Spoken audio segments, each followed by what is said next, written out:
Hello दोस्तों, आज हम एल्डोल संघनन देखते हैं। एल्डोल संघनन क्या होता है दोस्तों?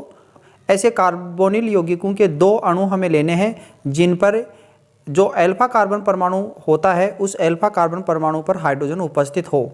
तनु क्षारीय विलयन की उपस्थिति में उनको संघनित किया जाता है तो एल्डोल बनते हैं और इस अभिक्रिया को ही एल्डोल संघनन अभिक्रिया कहते हैं।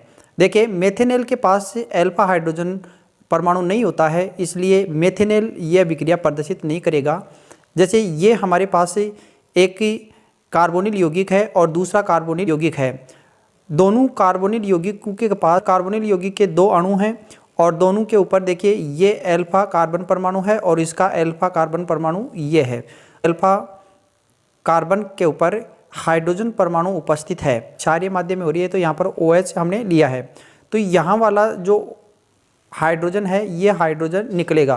देखिए किस प्रकार निकलेगा। ये जो बंध है इस बंध के इलेक्ट्रॉन इस ऑक्सीजन पर आ जाते हैं तो ऑक्सीजन पर ऋणावेशित उत्पन्न होगा और यहाँ पर जो कार्बन है इस पर धनावेशित उत्पन्न होगा।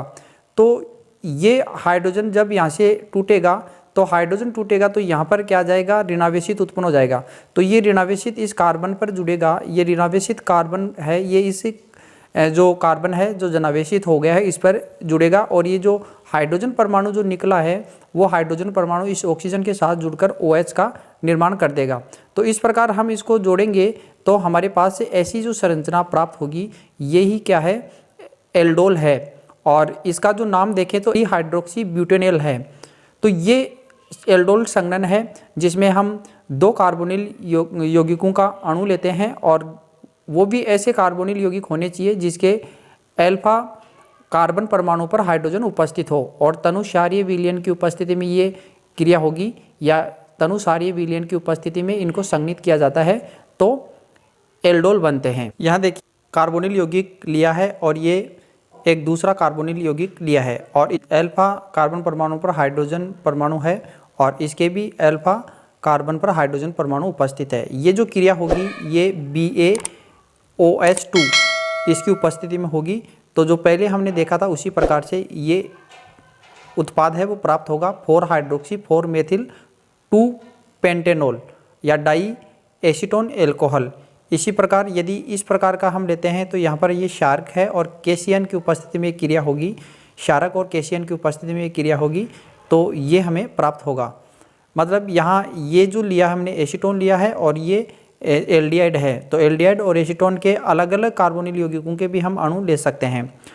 अब देखिए इसमें कुछ खास बात ये है कि जो एल्डोल निर्जलीकरण क्या होता है कि एल्केनेल और एल्केनॉन के एल्डोल संघनन से प्राप्त उत्पादों में कार्बोनिल समूह की बीटा स्थिति पर एक हाइड्रोक्सी समूह उपस्थित होता है और ऐसे यौगिक खनिज अम्लों की अल्प मात्रा में अथवा इसको गर्म करने पर या NaHSO4 के साथ गर्म करने पर जल का अणु त्याग दिया जाता है। जैसे ये मतलब OH है जो बीटा स्थिति पर एक हाइड्रोक्सी समूह जुड़ा हुआ है तो इसमें से एक जल का अणु ये त्याग देगा। तो ऐसी अभिक्रियाओं को निर्जलीकरण अभिक्रिया भी कहा जाता है। ये एक CH3CHO और यहाँ पर CH2 और CHO, इस प्रकार ये हमें एक जो प्रोडक्ट है वो दे रखा है।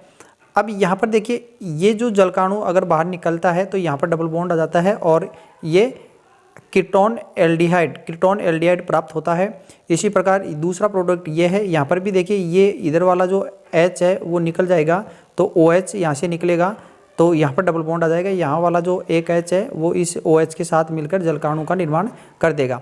तो ये जो क्रिया है वो निर्जलीकरण अभिक्रिया है। अब इसमें देखो जो क्रियाविधि हम देखते हैं तो वो क्रियाविधि कैसे होगी। यहाँ पर देखिए ये जो एक अणु है जो एल्डिहाइड है और इस एल्डिहाइड के ये जो एक हाइड्रोजन यहाँ से हटेगा, हाइड्रोजन हटेगा, ये क्षारक है। इस क्षारक के जो हाइड्रोजन हटा वो इस क्षारक के OH से क्रिया करके जल का अणु ये तो बाहर निकल जाता है और यहाँ पर हाइड्रोजन निकलने से इस कार्बन के ऊपर ऋणावेशित उत्पन्न हो जाता है जो इस प्रकार है। अब यहाँ पर भी देखिए ये जो ऑक्सीजन के इलेक्ट्रॉन यहाँ चले जाते हैं और इस जो कार्बन के ऊपर जो ऋणावेशित है उसके इलेक्ट्रॉन यहाँ जाते हैं तो यहाँ पर डबल बॉन्ड बन जाएगा और ऑक्सीजन के ऊपर ऋणावेशित उत्पन्न हो जाएगा। ये इनोलेट एनाइन है। तो ये अनुनादी संरचना के द्वारा इस प्रकार बनता है कि ये हमारे पास एक दूसरा जो एल्डिहाइड का अणु है वो है और इस एल्डिहाइड के अणु में ये जो बंद है, इस बंद के इलेक्ट्रॉन इस ऑक्सीजन पर आ जाते हैं, तो यहाँ पर तो ऋणावेशित उत्पन्न हो जाएगा और ये जो कार्बन है इस कार्बन पर धनावेशित उत्पन्न हो जाता है। अब ये जो हमें प्राप्त हुआ था इधर ऊपर की तरफ जो ये प्राप्त हुआ है, यहाँ पर ये देखिए, ये यहाँ पर हमने ऐसे कैसे लिख लिया है, मतलब ये जो संरचना है इसको यहाँ पर ऐसे लिखा है, जो H2 है, H2 और C के ऊपर यहाँ पर माइनस है तो ये माइनस यहाँ पर है, और C के ऊपर डबल बॉन्ड O और ये हाइड्रोजन, तो ये हाइड्रोजन यहाँ पर जुड़ा हुआ है।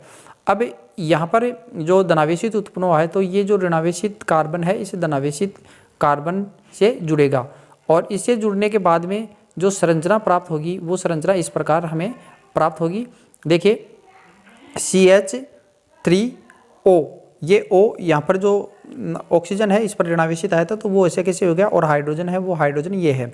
अब ये इस पर जुड़ रहा है तो CH2 CO और H, ये संरचना इस पर जुड़ने से ये हमें प्राप्त होता है।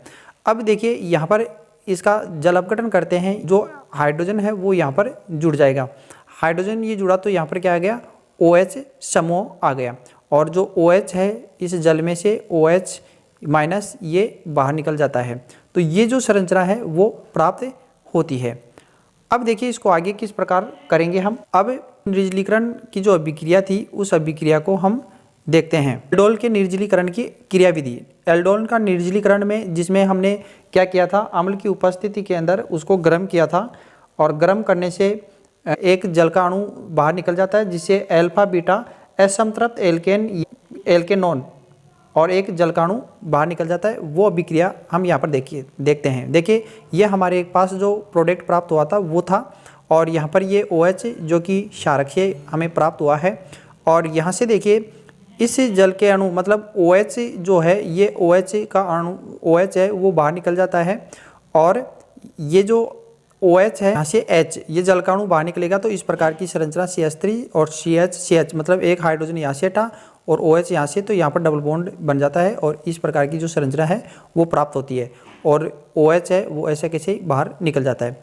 अब देखिए सूक्ष्म HCl की उपस्थिति में एसीटोन के दो अणु संघनित होकर मेसिटल ऑक्साइड बनाते हैं, जो पुनः एसीटोन के अणु के साथ संघनन पर फोरॉन देता है।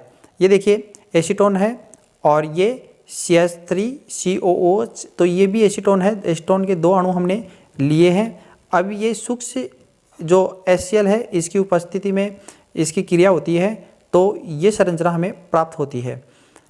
तो ये भी जो ऊपर हमने देखा है उसी प्रकार से ये संरचना भी हमें प्राप्त होगी। कैसे, देखिए यहाँ से जल का अणु बाहर निकलेगा तो ये डबल बॉन्ड आ जाएगा और ये संरचना हमें प्राप्त होगी।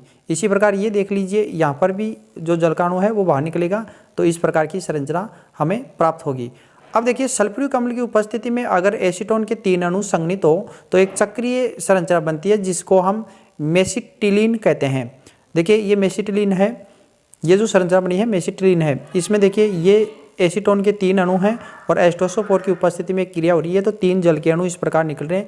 एक जल का अणु तो ये निकल रहा है और दूसरा ये है और तीसरा जल का अणु ये है। अब इसको सभी को हम जोड़ेंगे तो ये मेसिटिलीन प्राप्त होता है। तो इस प्रकार ये जो संरचना थी ये मेसिटिलीन की थी। अब फॉर्मेल्डिहाइड का जो संघनन है वो किस प्रकार होता है, देखिए फॉर्मेल्डिहाइड का संघनन, फॉर्मेल्डिहाइड में अल्फा हाइड्रोजन परमाणु नहीं होता तथापि ये एल्डोल संघनन दर्शाता है। मतलब जो फॉर्मेल्डिहाइड है उसके पास अल्फा हाइड्रोजन परमाणु नहीं होता फिर भी ये एल्डोल संघनन दर्शाता है। ये बेरिलियम हाइड्रोक्साइड के तनु विलयन में फॉर्मेल्डिहाइड संघनित होकर फार्मोन्स देता है। ये फार्मोन्स देंगे, किस प्रकार देंगे, देखिए यहाँ पर नीचे देख सकते हैं आप, ये जो संरचना है हमारी ये फॉर्मेल्डिहाइड है और ये तनु BaOH2 बेरिलियम हाइड्रोक्साइड की उपस्थिति में ये क्रिया हो रही है। तो यहाँ पर देखिए CHO समूह है, ये तो ऐसे कैसे जुड़ा हुआ है, और ये जो समूह है OH, इस OH से दूसरा जो अणु है ये हाइड्रोजन वाला, ये जो हाइड्रोजन है वो हाइड्रोजन इससे जुड़ेगा तो OH समूह बनेगा और इस प्रकार ये संरचना प्राप्त होगी। अब इस संरचना में भी आगे क्या होगा, इस प्रकार अगर हम जो एल्डिहाइड के अणु और लें, जैसे 4 एल्डिहाइड के अणु लेंगे तो ये आगे से आगे इस प्रकार जुड़ते जाएंगे और ये जो लास्ट में जो संरचना आप देख रहे हैं ये फॉर्मोन्स है, ये